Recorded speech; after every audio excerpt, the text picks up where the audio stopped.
David Copperfield by Charles Dickens. Chapter 1. I Am Born. Whether I shall turn out to be the hero of my own life, or whether that station will be held by anybody else, these pages must show. To begin my life with the beginning of my life, I record that I was born, as I have been informed and believe, on a Friday, at 12 o'clock at night. It was remarked that the clock began to strike and I began to cry simultaneously. In consideration of the day and hour of my birth, it was declared by the nurse, and by some sage women in the neighbourhood who had taken a lively interest in me several months before there was any possibility of our becoming personally acquainted, first, that I was destined to be unlucky in life, and secondly, that I was privileged to see ghosts and spirits. Both these gifts inevitably attaching, as they believed, to all unlucky infants of either gender born towards the small hours on a Friday night. I need say nothing here on the first head, because nothing can show better than my history whether that prediction was verified or falsified by the result. On the second branch of the question, I will only remark that unless I ran through that part of my inheritance while I was still a baby, I have not come into it yet. But I do not at all complain of having been kept out of this property, and if anybody else should be in the present enjoyment of it, he is heartily welcome to keep it. I was born with a caul, which was advertised for sale in the newspapers at the low price of 15 guineas.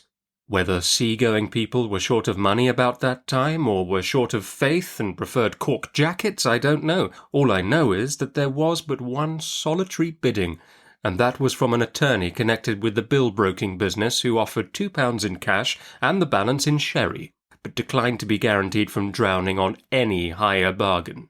Consequently, the advertisement was withdrawn at a dead loss, for as to sherry, my poor dear mother's own sherry was in the market then, and 10 years afterwards the call was put up in a raffle down in our part of the country to 50 members at £0.50 a head, the winner to spend 5 shillings. I was present myself, and I remember to have felt quite uncomfortable and confused at a part of myself being disposed of in that way. The call was won, I recollect, by an old lady with a hand-basket, who very reluctantly produced from it the stipulated 5 shillings, all in halfpence, and 2 halfpenny short, as it took an immense time and a great waste of arithmetic to endeavour without any effect to prove to her. It is a fact which will be long remembered as remarkable down there, that she was never drowned, but died triumphantly in bed at 92. I have understood that it was, to the last, her proudest boast that she had never been on the water in her life, except upon a bridge, and that over her tea, to which she was extremely partial. She, to the last, expressed her indignation at the impiety of mariners and others who had the presumption to go meandering about the world. It was in vain to represent to her that some conveniences, tea perhaps included, resulted from this objectionable practice. She always returned, with greater emphasis and with an instinctive knowledge of the strength of her objection, "Let us have no meandering." Not to meander myself at present, I will go back to my birth. I was born in Blunderston, in Suffolk, or thereby, as they say in Scotland. I was a posthumous child. My father's eyes had closed upon the light of this world 6 months when mine opened on it. There is something strange to me, even now, in the reflection that he never saw me, and something stranger yet in the shadowy remembrance that I have of my first childish associations with his white gravestone in the churchyard, and of the indefinable compassion I used to feel for it lying out alone there in the dark night, when our little parlour was warm and bright with fire and candle, and the doors of our house were, almost cruelly it seemed to me sometimes, bolted and locked against it.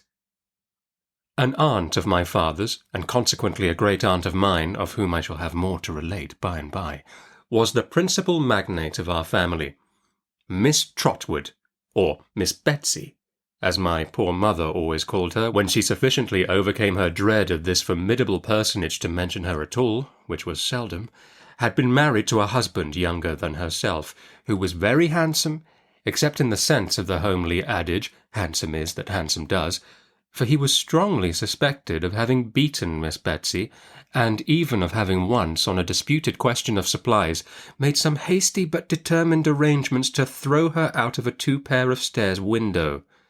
These evidences of an incompatibility of temper induced Miss Betsy to pay him off and effect a separation by mutual consent.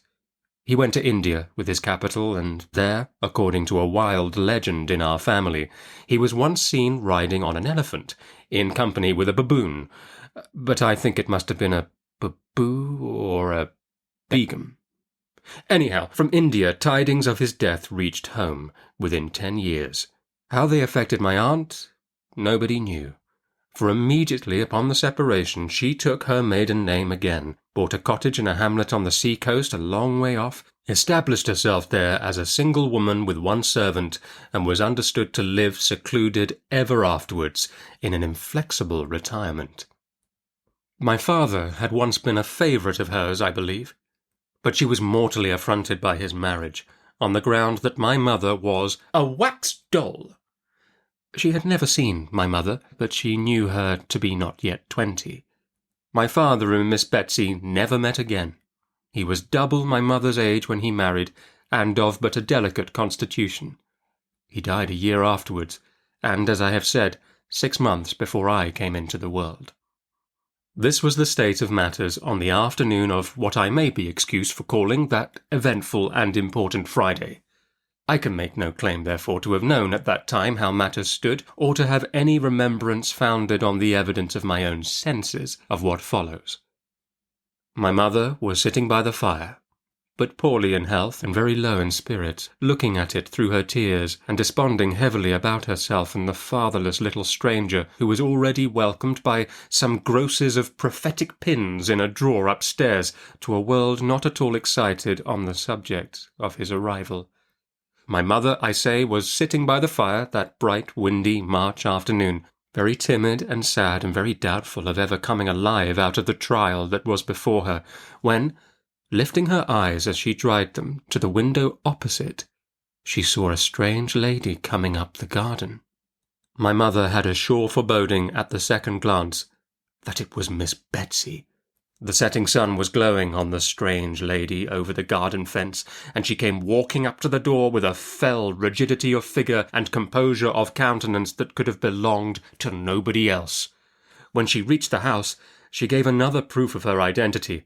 My father had often hinted that she seldom conducted herself like any ordinary Christian, and now, instead of ringing the bell, she came and looked in at that identical window, pressing the end of her nose against the glass to that extent that my poor dear mother used to say it became perfectly flat and white in a moment.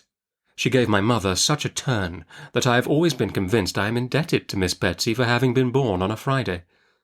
My mother had left her chair in agitation and gone behind it in the corner. Miss Betsy, looking round the room slowly and inquiringly, began on the other side, and carried her eyes on like a Saracen's head in a Dutch clock until they reached my mother. Then she made a frown and a gesture to my mother like one who was accustomed to being obeyed, to come and open the door. My mother went. "Mrs. David Copperfield, I think," said Miss Betsy, the emphasis referring perhaps to my mother's morning weeds and her condition. "Yes," said my mother faintly. "Miss Trotwood," said the visitor. "You have heard of her, I dare say?" My mother answered she had had the pleasure, and she had a disagreeable consciousness of not appearing to imply that it had been an overpowering pleasure. "Now you see her," said Miss Betsy. My mother bent her head and begged her to walk in. They went into the parlour my mother had come from, the fire in the best room on the other side of the passage not being lighted, not having been lighted, indeed, since my father's funeral. And when they were both seated, and Miss Betsy said nothing, my mother, after vainly trying to restrain herself, began to cry. "Oh, tut, tut, tut," said Miss Betsy in a hurry. "Don't do that. Come, come." My mother couldn't help it, notwithstanding, so she cried until she had her cry out. "Take off your cap, child," said Miss Betsy, "and let me see you." My mother was too much afraid of her to refuse compliance with this odd request if she had had any disposition to do so. Therefore she did as she was told, and did it with such nervous hands that her hair, which was luxuriant and beautiful, fell all about her face. "Why, bless my heart!" exclaimed Miss Betsy. "You are a very baby." My mother was, no doubt, unusually youthful in appearance, even for her years. She hung her head as if it were her fault, poor thing, and said, sobbing, that indeed she was afraid she was but a childish widow, and would be but a childish mother if she lived. In a short pause which ensued, she had a fancy that she felt Miss Betsy touch her hair, and that with no ungentle hand. But, looking at her in her timid hope, she found that lady sitting with the skirt of her dress tucked up, her hands folded on one knee, and her feet upon the fender, frowning at the fire. "In the name of heaven," said Miss Betsy suddenly, "why rookery?" "Do you mean the house, ma'am?" asked my mother. "Why rookery?" said Miss Betsy. "Cookery would have been more to the purpose, if you had had any practical ideas of life, either of you." "The name was Mr. Copperfield's choice," returned my mother. "When he bought the house, he liked to think that there were rooks about it." The evening wind made such a disturbance just now among some tall old elm trees at the bottom of the garden that neither my mother nor Miss Betsy could forbear glancing that way, as the elms bent to one another like giants who were whispering secrets, and after a few seconds of such repose fell into a violent flurry, tossing their wild arms about as if their late confidences were really too wicked for their peace of mind, some weather-beaten ragged old rooks' nests, burdening their higher branches, swung like wrecks upon a stormy sea. "Where are the birds?" asked Miss Betsy. My mother had been thinking of something else. "The rooks! What has become of them?" asked Miss Betsy. "There have not been any since we have lived here," said my mother. "We thought, Mr. Copperfield thought, it was quite a large rookery, but the nests were very old ones, and the birds have deserted them a long while." "David Copperfield all over!" cried Miss Betsy. "David Copperfield, head to foot! Calls a house a rookery when there's not a rook near it, and takes the birds on trust because he sees the nests."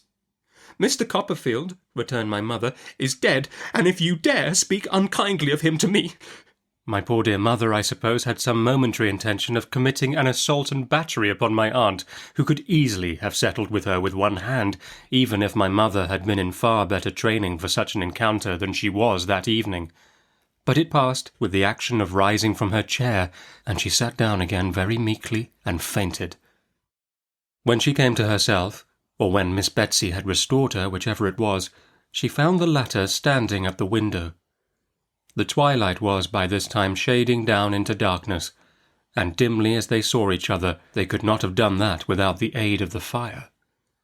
"Well?" said Miss Betsy, coming back to her chair, as if she had only been taking a casual look at the prospect. "And when do you expect—" "I am all in a tremble," faltered my mother. "I don't know what's the matter. I shall die, I am sure." No, said Miss Betsy. "Have some tea."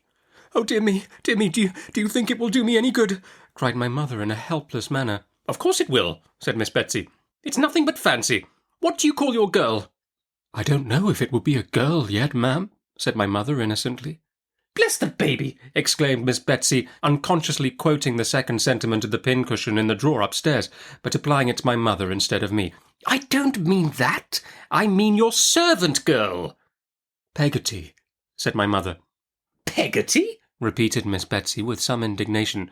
"Do you mean to say, child, that any human being has gone into a Christian church and got herself named Peggotty?" "It's her surname," said my mother faintly. "Mr. Copperfield called her by it because her Christian name was the same as mine." "Here, Peggotty!" cried Miss Betsy, opening the parlour door. "Tea! Your mistress is a little unwell. Don't dawdle."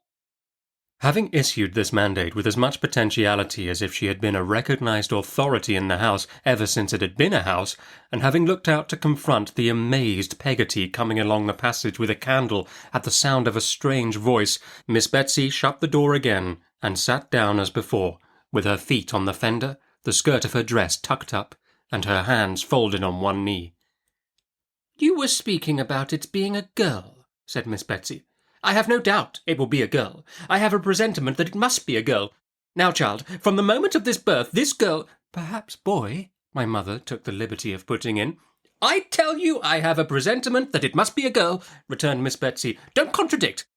From the moment of this girl's birth, child, I intend to be her friend. I intend to be her godmother, and I beg you'll call her Betsy Trotwood Copperfield. There must be no mistakes in life with this Betsy Trotwood. There must be no trifling with her affections, poor dear. She must be well brought up and well guarded from reposing any foolish confidences where they are not deserved. I must make that my care."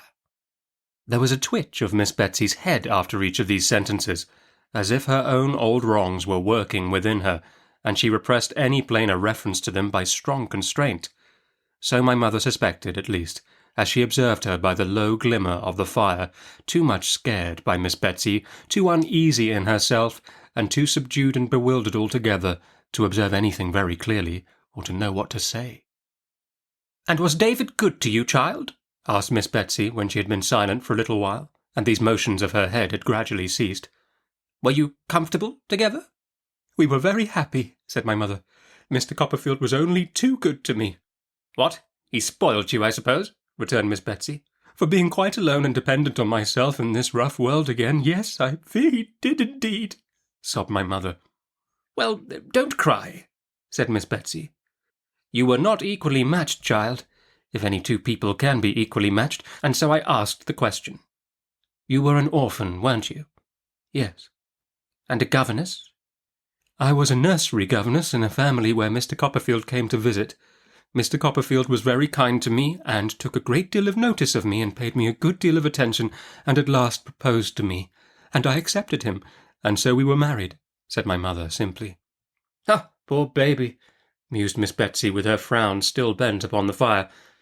"Do you know anything—" "I beg your pardon, ma'am," faltered my mother. "About keeping house, for instance," said Miss Betsy. "Not much, I fear," returned my mother.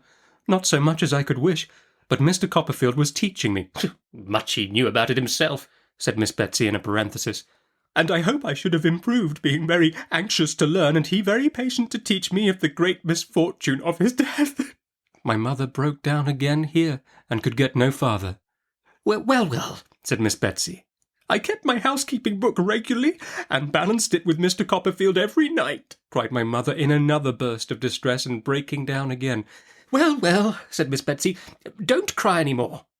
And I am sure we never had a word of difference respecting it, except when Mr. Copperfield objected to my 3s and 5s being too much like each other, or my putting curly tails to my 7s and 9s, resumed my mother in another burst, and breaking down again. "You'll make yourself ill," said Miss Betsy, "and you know that will not be good either for you or for my goddaughter. Come, you mustn't do it." This argument had some share in quieting my mother, though her increasing indisposition had a larger one. There was an interval of silence, only broken by Miss Betsy's occasionally ejaculating, "Huh!" as she sat with her feet upon the fender. "David had brought an annuity for himself with his money, I know," said she by and by. "What did he do for you?" "Mr. Copperfield," said my mother, answering with some difficulty, "was so considerate and good as to secure the reversion of a part of it to me." "How much?" asked Miss Betsy. £105 a year, said my mother. "He might have done worse," said my aunt. The word was appropriate to the moment. My mother was so much worse that Peggotty, coming in with the tea-board and candles, and seeing at a glance how ill she was, as Miss Betsy might have done sooner if there had been light enough, conveyed her upstairs to her own room with all speed, and immediately dispatched Ham Peggotty, her nephew, who had been for some days past secreted in the house unknown to my mother, as a special messenger in case of emergency, to fetch the nurse and doctor. Those allied powers were considerably astonished when they arrived within a few minutes of each other to find an unknown lady of pretentious appearance sitting before the fire with her bonnet tied over her left arm, stopping her ears with jeweller's cotton.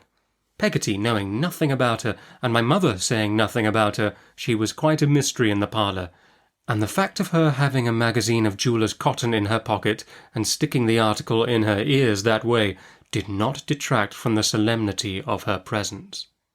The doctor, having been upstairs and come down again, and having satisfied himself, I suppose, that there was a probability of this unknown lady and himself having to sit there, face to face, for some hours, laid himself out to be polite and social. He was the meekest of his sex, the mildest of little men. He sidled in and out of a room to take up the less space. He walked as softly as the ghost in Hamlet, and more slowly. He carried his head on one side, partly in modest appreciation of himself, partly in modest propitiation of everybody else. It is nothing to say that he hadn't a word to throw at a dog. He couldn't have thrown a word at a mad dog. He might have offered him one gently, or half a one, or a fragment of one, for he spoke as slowly as he walked, but he wouldn't have been rude to him, and he couldn't have been quick with him for any earthly consideration. Mr. Chillip, looking mildly at my aunt with his head on one side, and making her a little bow, said, in allusion to the jeweller's cotton, as he softly touched his left ear, "Some local irritation, ma'am?" "What?" replied my aunt, pulling the cotton out of one ear like a cork. Mr. Chillip was so alarmed by her abruptness, as he told my mother afterwards, that it was a mercy he didn't lose his presence of mind, but he repeated sweetly, "Some local irritation, ma'am?"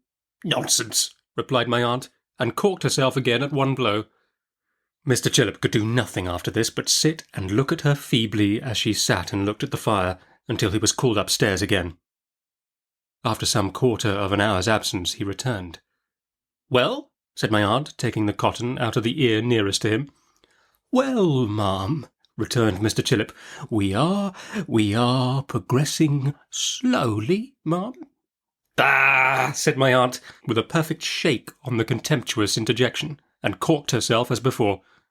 Really, as Mr. Chillip told my mother, he was almost shocked. Speaking in a professional point of view alone, he was almost shocked. But he sat down and looked at her notwithstanding for nearly 2 hours, as she sat looking at the fire, until he was again called out. After another absence, he again returned. "Well?" said my aunt, taking out the cotton on that side again. "Well, ma'am," returned Mr. Chillip, we are progressing slowly, ma'am." "Yeah!" said my aunt, with such a snarl at him that Mr. Chillip absolutely could not bear it. It was really calculated to break his spirit, he said afterwards. He preferred to go and sit upon the stairs, in the dark and a strong draught, until he was again sent for. Ham Peggotty, who went to the National School, and was a very dragon at his catechism, and who may therefore be regarded as a credible witness, reported next day that happening to peep in at the parlour door an hour after this, he was instantly descried by Miss Betsy, then walking to and fro in a state of agitation, and pounced upon before he could make his escape. That there were now occasional sounds of feet and voices overhead, which he inferred the cotton did not exclude, from the circumstance of his evidently being clutched by the lady as a victim on whom to expend her superabundant agitation when the sounds were loudest, that marching him constantly up and down by the collar, as if he had been taking too much laudanum, she at those times shook him, rumpled his hair, made light of his linen, stopped his ears as if she confounded them with her own, and otherwise tussled and maltreated him. This was in part confirmed by his aunt, who saw him at 12:30 o'clock soon after his release, and affirmed that he was then as red as I was. The mild Mr. Chillip could not possibly bear malice at such a time, if at any time. He sidled into the parlour as soon as he was at liberty, and said to my aunt in his meekest manner, "Well, ma'am, I'm happy to congratulate you." "What upon?" said my aunt sharply. Mr. Chillip was fluttered again by the extreme severity of my aunt's manner, so he made her a little bow, and gave her a little smile to mollify her. "Mercy on the man, what's he doing?" cried my aunt impatiently. "Can't he speak?" "Be calm, my dear ma'am," said Mr. Chillip in his softest accents. "There is no longer any occasion for uneasiness, ma'am. Be calm." It has since been considered almost a miracle that my aunt didn't shake him, and shake what he had to say out of him. She only shook her own head at him, but in a way that made him quail. "Well, ma'am," resumed Mr. Chillip, as soon as he had courage, "I am happy to congratulate you. All is now over, ma'am, and well over." During the 5 minutes or so that Mr. Chillip devoted to the delivery of this oration, my aunt eyed him narrowly. "How is she?" said my aunt, folding her arms with her bonnet still tied on one of them. "Well, ma'am, she will soon be quite comfortable, I hope," returned Mr. Chillip. "Quite as comfortable as we can expect a young mother to be under these melancholy domestic circumstances. There cannot be any objection to your seeing her presently, ma'am. It may do her good." "And she? How is she?" said my aunt sharply. Mr. Chillip laid his head a little more on one side and looked at my aunt like an amiable bird. "The baby," said my aunt. "How is she?" "Ma'am," returned Mr. Chillip, "I apprehend you had known. It's a boy." My aunt said never a word, but took her bonnet by the strings in the manner of a sling, aimed a blow at Mr. Chillip's head with it, put it on bent, walked out, and never came back. She vanished like a discontented fairy, or like one of those supernatural beings whom it was popularly supposed I was entitled to see, and never came back any more. No, I lay in my basket, and my mother lay in her bed, but Betsy Trotwood Copperfield was forever in the land of dreams and shadows, the tremendous region whence I had so lately travelled, and the light upon the window of our room shone out upon the earthly bourne of all such travellers, and the mound above the ashes, and the dust that once was he, without whom I had never been. Thank you for listening to Charles Dickens' A Brain on Fire. I'm trying very hard to keep adverts off this series, so if any of you listening would like to give a small donation or subscribe, there is a link wherever you're listening to this podcast where you can make a small donation, which would be hugely appreciated. Thank you for listening, and see you next time.